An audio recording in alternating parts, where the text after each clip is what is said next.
You can turn a tap and drink without thinking. You can lie down and trust the ceiling over your head. Here, that sounds like luxury, almost like folklore. In Berlin in the spring of '45, water is a dented canteen you fill among ruins, and sleep is a short blackout under a ceiling that might decide to come down without telling you. Could you last a single day where normal means moving when fear tells you to freeze, and holding your ground when every fiber begs you to run? You are used to choosing what is brighter, quieter, softer. You are used to unlocking doors with light, lighting your path with a phone, replying to the sound of an alert, pausing life for a message. Here, light is a finger pointing. Shoot here. Sound is a magnet that pulls a burst of fire. Half a second of hesitation is already a bill you cannot pay.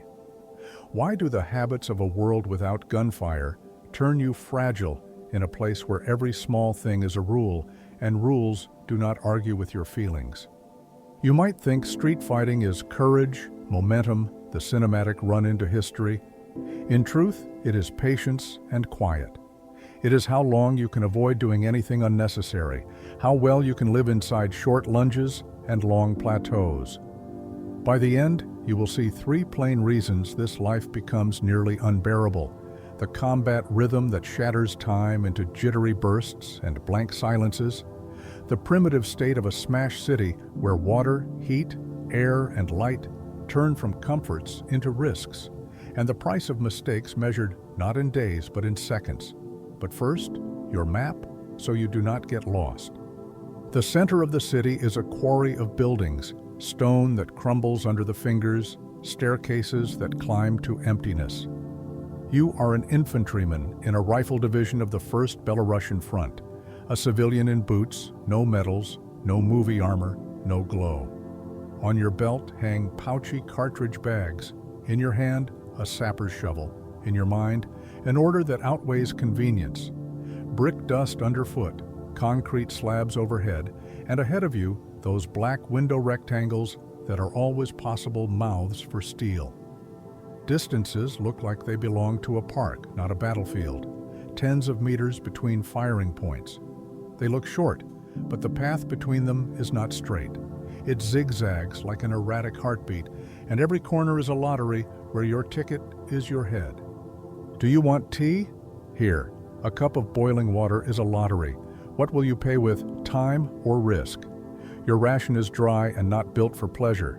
Dust and brick grit stick to your palate, turn every bite heavier, drier, louder inside your skull.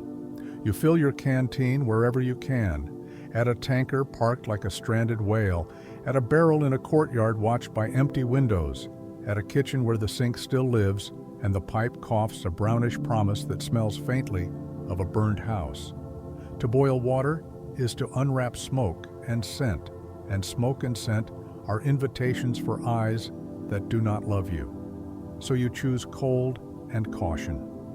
Water becomes a thing to be sipped, not to feed appetite, but to keep your tongue from becoming a strip of felt. You learn to drink as if stealing from time itself. If you save it, you did well. If you spend it, your mouth goes chalky and the world grows coarse. Share and you bank trust. Keep it to yourself and you bank strength. But you lose the shoulder that may be the only bridge you can carry across an open yard. You take one long gulp and regret it instantly. Dust burns your throat like a scraped knee, and your hand caps the canteen by reflex even before your thought gets there, because you do not know when you will see water again. Shelter? In this Berlin, roof means a slab that could lie down on you without warning. Night's lodging is a word from a peaceful dictionary. Here it is, any place that lets you lean without showing your silhouette in a cutout of light.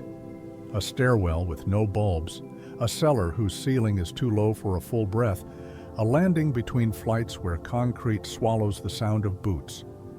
Warmth is not a stove, it is bodies. You press together, throw a greatcoat over the pile, and turn your voices off. Stone holds dampness. Dampness sinks into joints. Boots never quite dry, and your ankles learn to spell out displeasure. Heat is an advertisement, a plume that says, "Here we are," and fresh air is a draft that brings in the stink of burning. You pick a corner without windows, darker and quieter, but colder. The silence there is thick, the kind in which roofs rustle and walls have their own breath. You do not sleep so much as drop into brief outages, stolen minutes that your body takes by force from your fear. The sapper's shovel stays with you. With it, you enter work and schedule, but schedule here arrives in shards like a smashed pane. A shift? It lasts until an order says, enough. Routine is chopped into attacks and carry runs, into chewing doorways through masonry, into tunneling a passage from one apartment to the next, so you do not have to cross a hallway drawn as a shooting lane by someone's clever sightline. The shovel is a tool and a shield. It pulls bricks like loose teeth, pries up edges, shoves away glittering litter. You move in pulses, a short step in, a short slide right, a short spill down behind a radiator or a stove, anything that breaks a profile. Stand too long, and you are a statue for someone else's gallery. Move too long, and you write a line on the air a machine can read. Your life becomes short explosives of motion and long stretches where the noise in your ears is the only music. Commands are single words that cut: quiet, forward, hold, wait. Rest is not in hours, it is in stolen instants, caught like you catch a falling glass with an instinct you do not own so much as it owns you. Sometimes you listen between blasts and discover the loudest sound around is the drum in your chest arguing with your mouth to keep it shut. Before dawn, there will be bandaging. After, we can talk about health, which is no longer something issued by default. Pain? Here, pain is background. Help is a line without guarantees. A medical orderly is a unit's secret treasure. Whole squads converge on that one pair of hands. Lungs draw dust and smoke. Everyone coughs the same rhythm, short and dry. Those who keep quiet are saving air. Dressing stations hide where darkness is thick and ceilings are close, places too cramped for fear to grow big. There are hands that work faster than eyes can follow, and eyes that recognize only what threatens to halt a body entirely. Light wounds are endured because a chain that thins becomes a gap and then a collapse, and there is nobody left to plug the sudden hole. Here they treat what stops movement: a bandage to stop a leak, a belt cinched down to keep edges together, a muttered instruction to keep going. Bruises are not news, scrapes are not reasons. You study your palms, skin rasped by brick, fingernails black with dust. All of it is just the texture of the day. Your choice is simple and without a right answer. Go to the orderly and you lose your place in the chain, risk leaving a neighbor without a shadow next to his. Stay, and by night your hands may have crossed some boundary that no quick rap can reverse. You assume that chaos means no rules. Here the rule is the order, and it does not always match your instincts. Positions are to be held because a retreat without a command becomes a tear that widens into the neighbor's room, then the neighbor's neighbors. Ours and theirs in an apartment block are a puzzle measured in floors and stairwells. Your level may be safe while the one above belongs to voices your ear thinks it knows. Passwords and small signals outweigh bravado. Bravery photographs well. Recognition keeps you alive.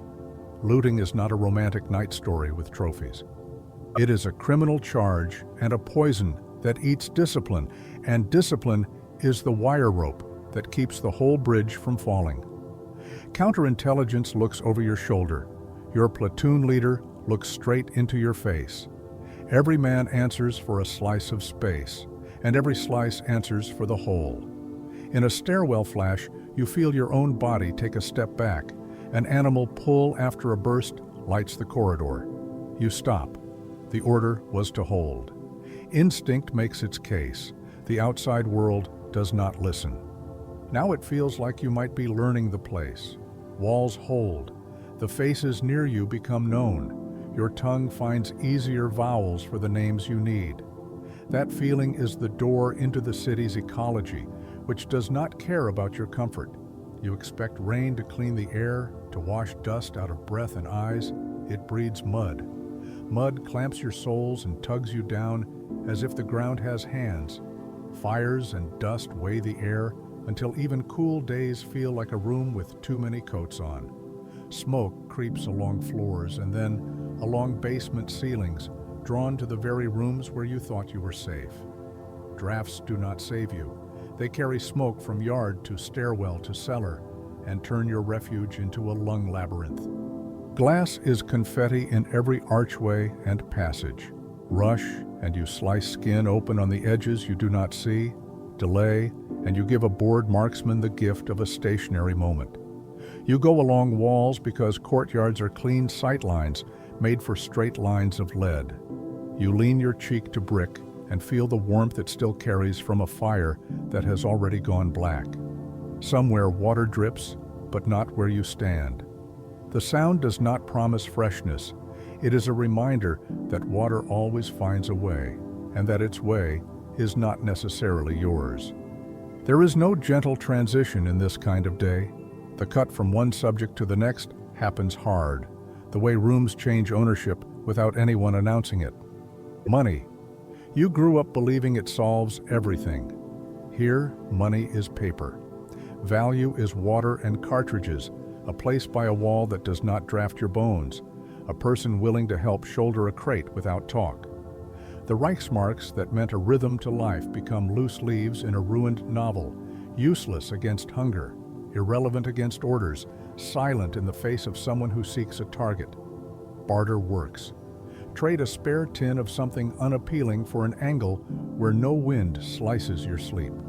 Trade a wad of shag for an hour of help when the ammunition box corners rip your palms raw. Make a silent deal, you now, me later, because sound costs. Pay exists somewhere far away, an abstraction with an office. Need is here, nearby, looking at you. Prices are measured in effort and risk, not coins.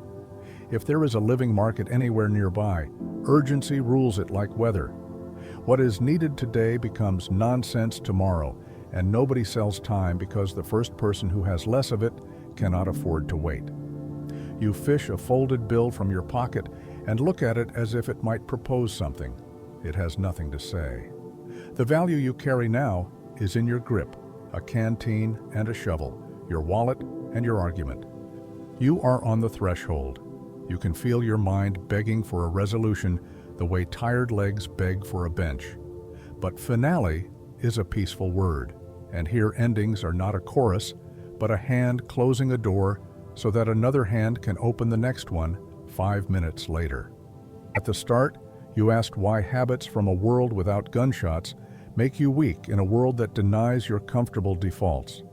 The answer is simple, unpleasant, and useful if you do not want to be fooled by pictures. First, the stuttering rhythm of battle. Everything happens in jolts and pauses. Body and mind live inside permanent tension, a place with no such thing as normal time, where any signal might be the last if you misread it. You do not rest. You black out for instants and then flicker back. This is not the cycle you were trained to live by calendars and clocks. Second, the primitive infrastructure of a broken city. Taps do not lead to drinking water. Windows are not for light, but for being seen. Staircases are not routes to safety, but ladders into someone else's angle. Water, heat, air, and light become hazards. Any attempt to do something like home, boil a kettle, air a room, light your path, turns into an advertisement of your position. The very layout of the world speaks a new language. If you answer in your old one, you are understood perfectly by people you would rather never meet. Third, the cost of error. Any sound, any flicker of flame, any step upward on the wrong stair has consequences not next week, but right now. Mistakes do not accumulate. They do not file invoices for later. They drop the bill in your lap and wait while you find the means to pay, and often you do not have it.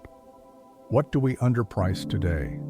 The reliability of the everyday, a water system that does not demand a search party every morning, a legal shape to life that does not bark at your instincts, but trains them into allies because the rules are the same for you, for your neighbor, and for whoever stands one floor up.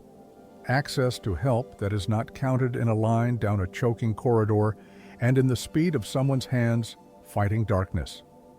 This is what makes us brave, not a hunger for risk, but the luxury of not needing to think about survival every minute. You can turn a tap and go to bed without fear. That is not a small convenience, it is a foundation, the plate you stand on to dare when daring is worthy, not mandatory. Here, in Berlin in '45, courage is the slow craft of living quietly and living long, of not confusing the familiar with the safe, or substituting a home's rulebook for a war's. If you think you could last a day, ask yourself once more, are you ready to give up everything that the calm order of peacetime feeds into your bones without asking? Are you ready to sip cold water like a thief, to clamp your tongue when it wants to shout, to sleep half upright so your outline never trespasses across a window, to hold a strip of floor when every beat of your heart tries to pull you back? If yes, the city will teach you another alphabet. If not, you own a rare privilege, to close the tap, switch off the light, and breathe in air that does not argue with you. The city keeps tugging at your sleeve, pointing you toward the next corner, the next stairwell, the next doorway that looks harmless until you realize why it survived when everything around it fell. The shovel rides against your thigh, the sling on your shoulder chews a line into your coat, and the taste of dust lives under your tongue like a stubborn thought you cannot quite finish. There is the business of moving a street without owning it. Crossing an intersection sounds simple until you are the person whose outline needs to travel from one side to the other while windows study you. The plan is crawled into place in whispers and gestures. No one gives speeches. Someone tests the gutter run with a quick slide and comes back, shoulders coated in grit, shaking his head once. Another points to a hole chewed into the base of a wall across the way. You feel your muscles try to calculate the path, along the curb, into the crack, belly down for a heart's count, then up and through before thought catches your heel. When it is your turn, you discover your legs know how to do it without your permission. They charge your ribs with the bill afterward, the zinging line down your calf, the thump that your knee will remember at night. The crossing itself is shorter than any story you could tell about it. Your palm finds the far wall, and the brick meets it in a handshake that is not friendly, but is honest. You slide into the cavity like a letter going where the address tells it, and on the other side, a room receives you with the mild surprise of any space that has not had a person in it for hours. This is how rooms are now, still life's knocked out of their original arrangement, but stubbornly themselves. A chair that insists on being a chair even when one leg is gone. A little wardrobe that has protected a single dish by accident, the way small lucks happen. Floorboards that tell you where not to step with a language of size. Nothing here is for you, and yet for a few minutes it all belongs to your breath. You look at the stove and feel both a wish and a warning. A lid could rattle, a draft could carry a scent across a stairwell. Something inside you gathers the wishes and stores them for a different world. In that different world, voices fill rooms. Here, voices are rationed. You carry your words the way you carry water, briefly and to the point. A hand signal from the doorframe says, "Down." The next says, "Hold." You drop to the floor and the floor accepts you because it has no choice. Waiting is its own kind of labor. Your head learns to manage the balance between alert and useless panic. You let your gaze travel edges, the seam where the wall meets the ceiling, the ragged geometry of a window's missing pane, the way curtains keep being curtains, even when cut into strips. You tell your lungs to be conservative, as if air were a budget someone else controls. Time plays tricks in here. It stretches and tightens the way a bandage does when you wrap it one turn too many. A minute takes the long route and then snaps back, and you find you have been listening to a single sound the entire while, the small shift of plaster dust, the tiny crackle of something cooling. When motion returns, when the plan advances by one quiet notch, you feel it as relief and burden at once. Standing carries a tax, so does stillness. The arithmetic of this place never ends in zero. Someone discovers a stairwell that does not quite spiral, but seems to wind as if it wishes it could. You take it one step at a time, grip on the rail gentle, and then not so gentle when the edge flakes and tries to leave you behind. Stairs in peacetime are promises. Here, they are bets. Halfway up, an open door shows you a corridor painted in a color that used to mean comfort in daylight. Under this lightless sky, it is merely a shade for shadows to wear. The corridor bends once and then again, and at the far end, a door yawns with the theatricality of a stage mouth. The instinct to fill it with your silhouette is strong. The rule against doing so is stronger. You learn a new pace, one that respects corners as if they were elders. Every corner has advice. No corner repeats itself. You edge forward long enough to develop a superstition about floorboards that do not creak, and then abandon it when a quiet floor betrays you with a noise of its own making. Superstition is second only to hunger in this kind of day. Hunger can be bargained with. Superstition insists on its small ceremonies, the way your fingers count the ridges on your shovel handle before any long breath, the way your boot taps twice at thresholds as if asking permission. Civilians appear and vanish like figures in an old lantern show. They are not part of your job, and yet, somehow, they are always part of your day. A woman holds a tin cup under a dripping pipe in a back room, eyes you with the force of a person who has very little and needs to keep it. You measure your posture, square your shoulders without squaring off, tilt your chin downward so the gesture reads as, "I see you," rather than, "I claim this." Language is not the same language, but fear translates everything into one grammar. You point at your canteen, she points at the pipe. You shake your head, not because you are unwilling, but because every drip collected has already been promised to someone else you will never meet. She understands and does not understand, which is a surprisingly human middle ground. You tip your canteen so she can hear that there is something inside. You close it again. The exchange is this: a look that keeps its pride, and a second look that wishes the other were kinder. Another door hides a man who has made himself into furniture. He sits and sits until sitting is not an action, but a place to live. His eyes track you the way a cat's would, unblinking, making their ledger lines on your clothes and your boots, and the angle of your shoulders with the weight of your day on them. You do not stay. You cannot carry everything you see. If you try, you will drop the one thing you were supposed to carry past the next corridor. The light outside goes from the gray that belongs to any early hour to the gray that belongs to late afternoon without anyone remembering the moment of exchange. The sky here is a lid you move under. Its pressure belongs to weather and to things beyond weather.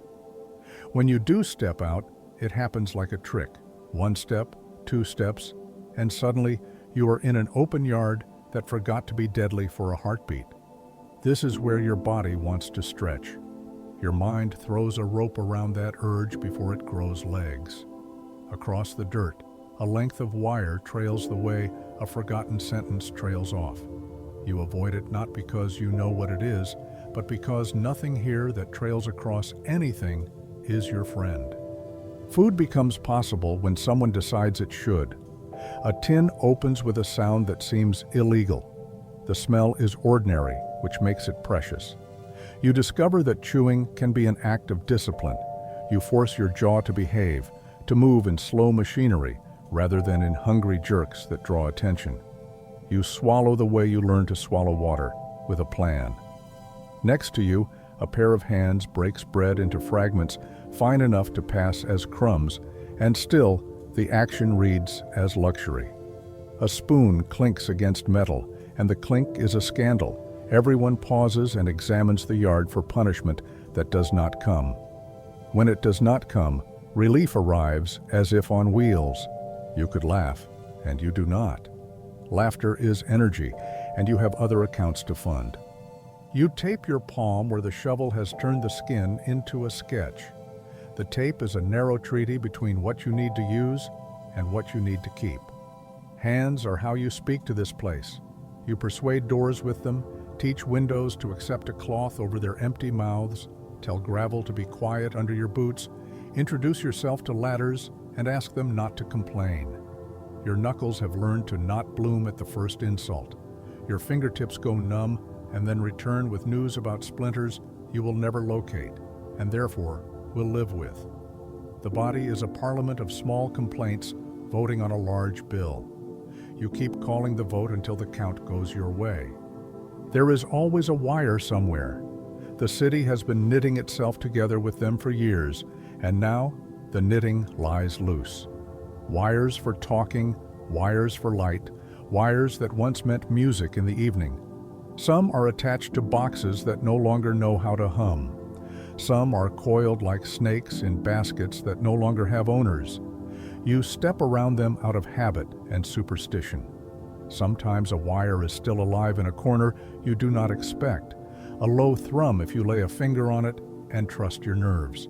You do not trust your nerves. They are busy with other work. Contact with your own people is a puzzle built from scraps. A runner appears at a door you were not watching because there were already too many doors to watch. He speaks a sentence shaped like 3 strokes on a page. Your mind translates as it goes and paints the picture against a wall. A move planned 2 buildings over, a need for bodies that can be in 2 places in a series, a caution about the stair on the right that likes to give way when insulted. You nod and you nod again, because sometimes the second nod is how you convince yourself that you heard what you heard. The runner leaves as if escorted by shadow. You think of him as a verb rather than a person. He is what has to happen when lines get cut and boxes stop humming. He carries news of needs the way clouds carry news of rain. Move again, which is to say, you move the way a chess piece moves on a board so dirty you can only guess where the squares are. A hallway surfaces under your boots and is gone. A kitchen opens its arms and then shrugs when you do not stay. A bedroom that has forgotten all the little private inventories it used to hold now holds only your breath for a handful of seconds. You tuck yourself behind a wardrobe to become part of its outline and think about how many outlines you have learned today. The art of being mistaken for a harmless object is not taught in classrooms. It follows naturally from wanting to remain an object at all. The small illusions of safety are still illusions, but they help. The corner of a brick that fits perfectly into your palm can absorb worry for a while. The thin crack in a pane that draws a line from left to right can keep your eyes busy, which keeps your hands from doing something foolish. You learn to call this discipline. It is not glamorous. It saves you anyway. Toward evening, such as evening is under a lid the color of old slate, the wind changes its mind. Smoke comes low as if compelled by a patient force and offers you a taste you do not accept.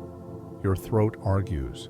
Your eyes water without permission, and you blink, not because blinking helps, but because blinking is what eyes do to mark time. You wish for rain, and remember what rain did to the ground last time, and withdraw the wish. There is a narrow window you crack for a test. The air that slides in is not better, it is only other. You choose to call it acceptable. Words have work to do today, too. Night here is not all at once. It arrives in negotiations. Some corners sign the agreement early, others argue, and then capitulate. The rooms go from dull to dim, to a thickness that your hands measure better than your eyes.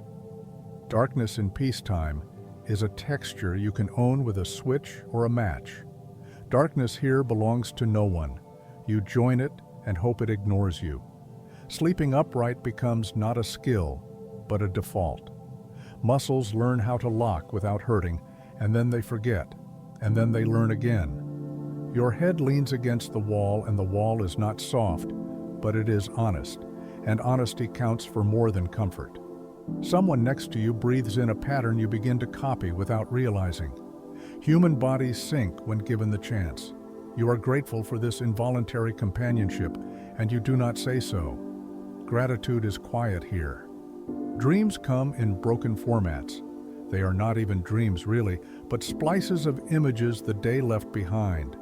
A window that blinked, a shoe that was not yours under a bed, in a room you crossed, a line of ants that did not care about war and were offended when your sleeve brushed their tiny highway. The mind uses these pictures as a lullaby because the other pictures are coarser and would cut your sleep. You float in the shallow place where sleep can be interrupted by a breath that changes tempo. You do not object when you are woken by a whisper that is more like a carefully placed hand on your shoulder. Nothing here likes to announce itself loudly. There is sometimes a voice, formal and level, from a person who is paid to be formal and level, telling you what tomorrow wishes it were. Tomorrow wants you to imagine a straight move, a clean result, an afternoon with less smoke. You nod at tomorrow's ambition and attach it lightly to your belt next to the shovel. You know by now that tomorrow does not always arrive in the form advertised. This knowledge does not make you cynical. It makes you ready to be useful. There are small mercies, and they are diverting because they are so small. A single bean found under a cupboard, a kind that cooked food clings to. A bit of chalk that lets someone write a word on a wall none of you will see again. The word is ordinary, and that is why it matters. A button that fits your coat even though it was not born to it. The discovery that boots dry faster if you line them with a page torn from a book a stranger forgot to take when they left in a hurry.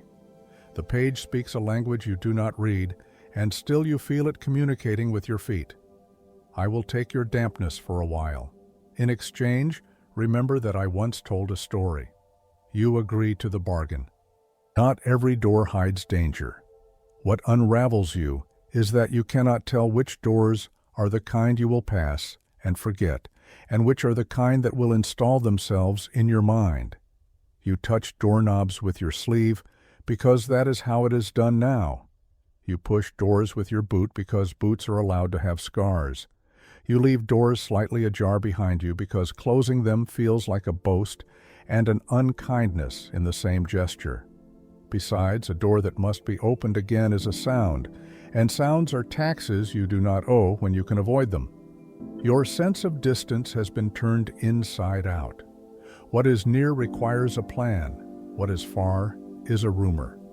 The map you once believed lived in the city's design has been replaced by the map you write a step at a time. A shop sign matters if it hides a gutter that can carry a man. A crack in a wall matters if a hand can slip through and do something quietly on the other side. Names of streets do not matter here. Names of stairwells might. You invent them the way sailors invent names for rocks and currents no one else believes exist until they crash on them. Authority is sometimes a voice that travels down a hallway wrapped in the patience of someone who has said many things many times and cannot afford to be angry that he must say them again. The voice reminds you of rules that are not new but need to be polished by repetition. When to move, when to not. How to not grow extra habits just because a day will accept any habit offered. The voice is not trying to be your father. You do not need a father. You need a boundary. The voice provides that. You are allowed to resent it after midnight. You are allowed to be relieved by it before dawn. When fear gets bored of one shape, it changes shape. It becomes logistics. It asks, if you must bring a box from here to there, how many breaths will it cost, and who will hold the other end? If you must string yourself across a courtyard like a taut line so that the box does not announce itself with a bump, which of your muscles will you ask to pretend they are not tired? If the courtyard decides it wants to be noisy today, how will you teach it manners? You think like this because the other ways of thinking have already been spent. In the slow moments, you discover unanticipated studies. You become an amateur of sense. You learn which soot means wood and which means something you should not name. You become a student of light, not sunrise and sunset, but the particular bruised shade that tells you a cloud has settled against earth 10 streets away and is not in a hurry to leave. Your ear trains itself to separate the lazy creak of an exhausted beam from the purposeful creak of a stair under a foot. These are not talents you can sell later. You do not cultivate them for later. You cultivate them because they make this hour yield without breaking. A cat strolls through once, full of itself, as cats are in all eras. It looks as if it owns the block. It probably does. It regards you as a temporary resident, which is fair. You envy the honest confidence with which it ignores laws that seem to bind you. The cat's life is not easy either, but it has a talent for believing that it belongs where its paws happen to be. You try on that belief for the length of a breath. It fits too loosely, but it is pleasant to wear. Some things keep being human no matter where they are set down. A bit of melody finds itself threaded through a whistle before the person attached to the whistle remembers that melody is a luxury. The sound stops. It leaves behind a shape in the air that might as well be a curtain. No one remarks on it. Everyone registered it. Someone, hours later, will recognize the tune without saying the name, and it will do for them what a mouthful of clean water does: remind their body that it is allowed to be more than a carrier for tools. You have not forgotten why you are here, but the reason shrinks and swells according to the scale of the room you occupy. In wide yards, the reason feels like a flag. In narrow passageways, it feels like a sentence you mutter to yourself so you can keep your hand from grabbing at the thing you cannot control. Both forms are useful, and neither needs to be performed for anyone else. You let them trade places without arguing over which one is more noble. Noble is another word for later. At some point, a ledger settles itself in your mind. You begin to calculate not with numbers, but with kinds of wear. The wear of bone, the wear of breath, the wear of attention. You have only so much to spend in an hour, in a day, and the city is an expert merchant. It knows how to offer you a display that costs nothing to look at, and a purchase that costs everything to take away. You decline the display when you can. You make the purchase when a door insists. Evenings pull conversations out of pockets. Someone says what he will do after, and the word after hangs differently depending on who hangs it. You say less, maybe because you know that your mouth can promise your bones into debt, or maybe because your after has become a cautious creature that does not like to be summoned. You allow yourself a few syllables about home in the most generic shape you can manage: a room with a table that does not wobble, a window with glass put there on purpose, a stove that answers with warmth when you ask it a fair question. This is not sentiment, it is an outline, and outlines help paint dry. You look down at the shovel and realize it has gathered a history in scratches.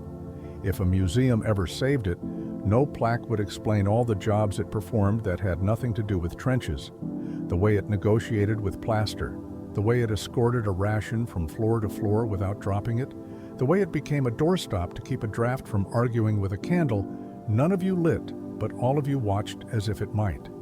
You are not a museum. You are a person with a tool that has become a companion. You keep the thought quiet because the city will make fun of you if it hears.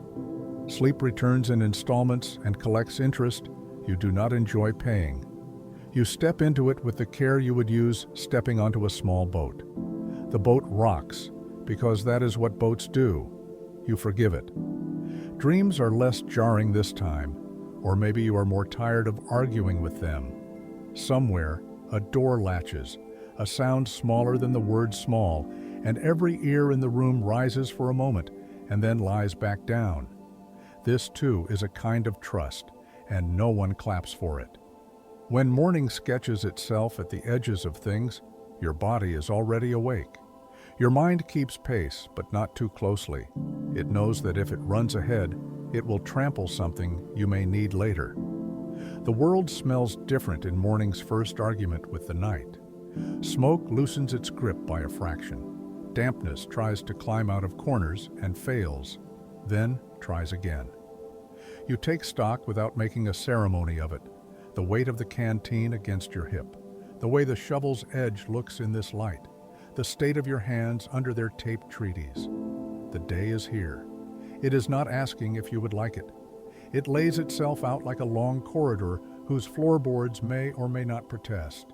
You get up because getting up is how the next hour learns you are coming. You will be reminded again in some fast minute before noon that everything about this place runs on the same three engines: broken time, broken comforts, and the immediate price of mistakes.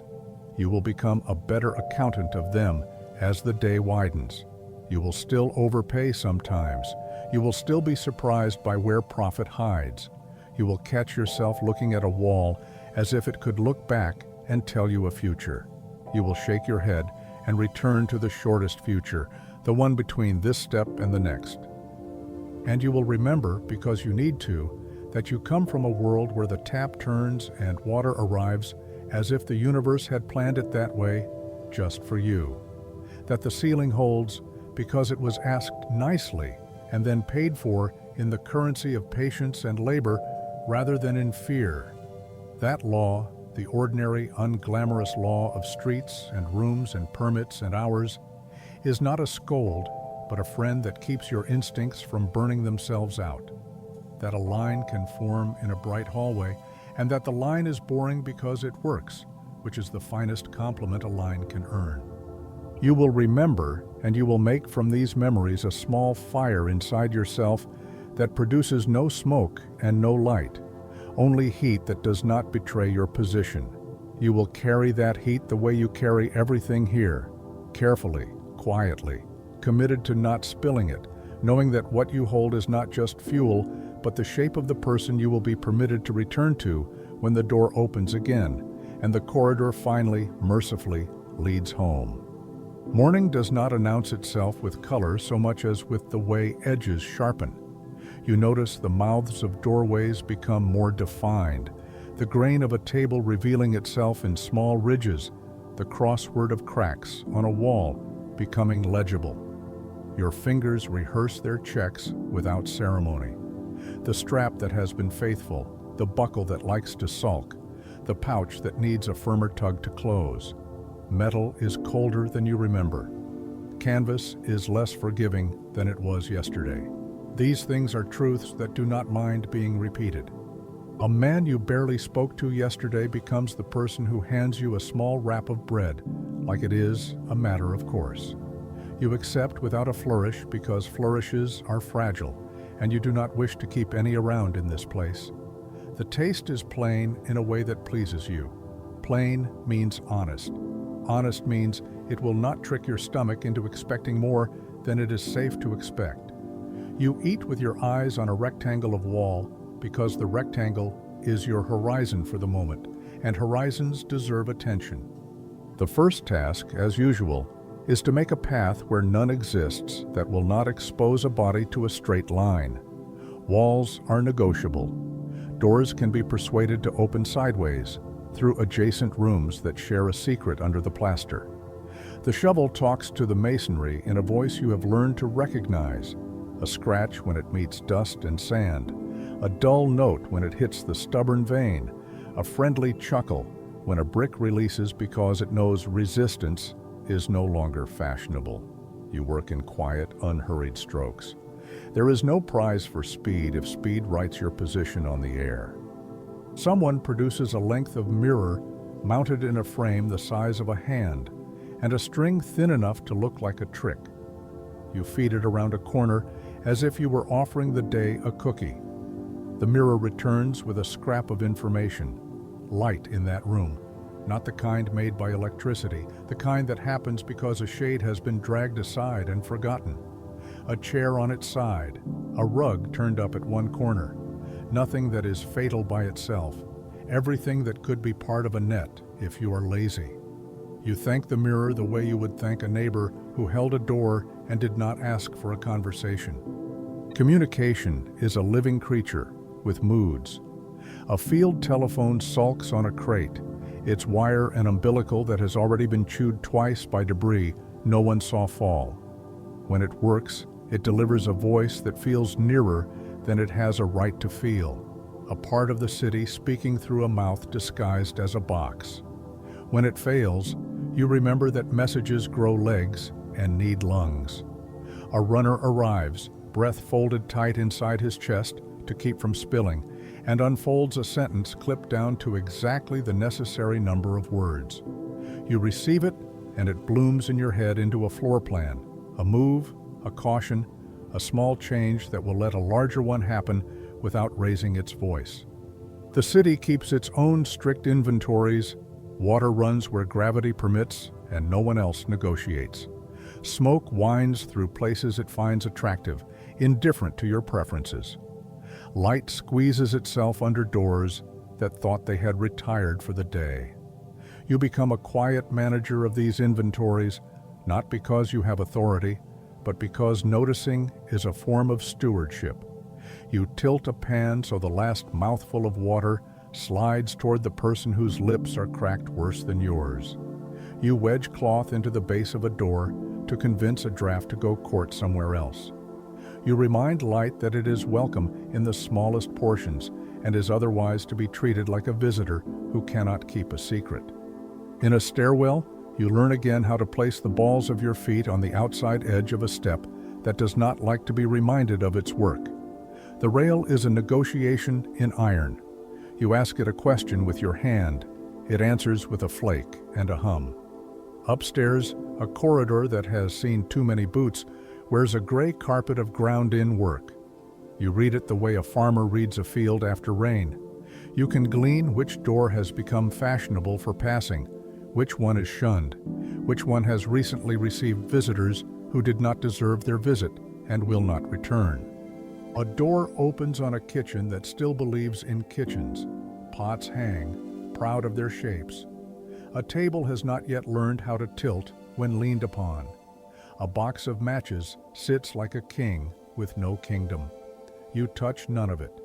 You accept a blessing from the smell of old cooking, a scent that remembers the names of people you will never meet, and step through as carefully as if the floorboards were an altar.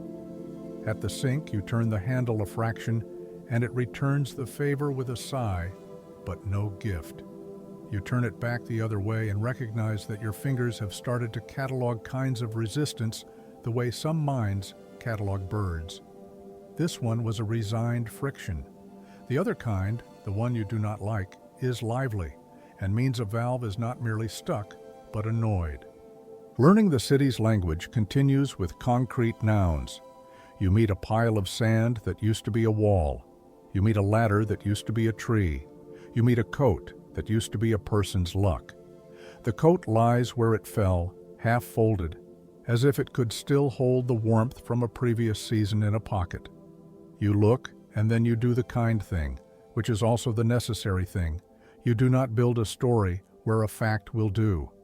You move on because moving on is the one ritual allowed to everyone who can stand. The voices you hear, your own, your neighbors', acquire a grammar that prizes short verbs: bring, hold, wait, go, stop, clear. Sometimes a longer word flexes and is permitted to join, and it feels like music under the tongue. Someone says gently, and the syllables hum in the ear like a small engine that only consumes air. Someone says careful, and you are careful, not because the word commands you, but because the person who used it has proven a decent judge of when a breath should be saved for a later sentence. Day widens and compresses. You cross a passage not because a watch says it is time, but because a wing of silence opens between noises and invites you to fly across without being seen. Your shoulder brushes a frame. The frame answers in the only way it knows. A brief complaint you would apologize for if you were in a room where apologies mattered. Instead, you press your palm to that spot and tell the day that, yes, you are still in it. And it recognizes you with the small kindness of not slamming a window shut on your ankle. Once, briefly, there is rain, the shy kind that cannot decide what sort of performance to give. It does not cleanse, it annotates. Dust becomes paste. Paste becomes decisions you did not wish to make, about where to put your feet and why. Someone mutters a proverb that remembers fields and carts and animals with patient eyes. The proverb helps not at all with the problem in front of you, and still it helps, because it stretches a bridge over a gap between who you were and who you are being asked to be. There are gestures that have become your friends, the half-crouch that does not exhaust your thighs, the shoulder roll that lets a strap settle where it will not bite for the next half hour, the tiny twist of wrist that quiets a tool against cloth, the breath that sits just behind your teeth when you must be silent and does not scrape. These are not skills that win applause. They are the skills a day uses to invite you to its end. Across a bridge of doors, you come to a room with a piano that is only mostly a piano. Keys sulk under a coat of dust. The lid has taken to leaning as if it wants to whisper to the wall. You lay a fingertip on a single key and do not press. Down the hall, someone else breathes out in relief because they were afraid you would ask the room a question it does not want to answer. Music exists everywhere, but sometimes it exists only in promise. You allow it to remain a promise, and the room is grateful in the peculiar way rooms are grateful. It does not drop its ceiling. Food again, because food must be again. A spoonful of something that tastes of metal and salt, and the kind of patience cooks learn when they have no choice. You pass a half to the left and receive a half from the right. The exchange is not charity, but arithmetic. You think about the mathematics you used to do, counts and sums that assumed a margin. Here, margins have been bought up by other concerns. You still do math. You simply do it with different variables. How many breaths to cross a distance? How many heartbeats in a good pause? How many rooms can be visited with the same courtesy before fatigue begins to make your feet rude? A child appears at a doorway and vanishes because someone with more sense than you have today has arms that are faster. You only see the blink, the way the world briefly put on a different mask. You do nothing because you could do nothing. Your mind, unhelpful, tries to imagine later for that shape, the next room, the next door, the next stair, the person who set that small body down and said, "Stay here," and meant it as a promise that staying would be allowed. You fold the thought and tuck it away where it cannot interfere with your hands. Afternoon resembles morning after it has been sanded. Edges are rounder. Light finds fewer sharp things to brag about. The city sighs in a register you can almost call kind. That is when laziness tries to seduce you. The laziness of a shoulder that chooses the center of a doorway because the center is traditional. The laziness of a mind that stops scanning corners because corners have been well behaved for an hour. You speak to yourself in a tone that is not rude and not indulgent. Move the shoulder. Respect the corner. This is how you remain a person who has the right to complain tomorrow. Words from somewhere official ride the air now and then, the way a newsreader's voice used to ride through a kitchen. The words are simple, as they must be. Hold, prepare, expect.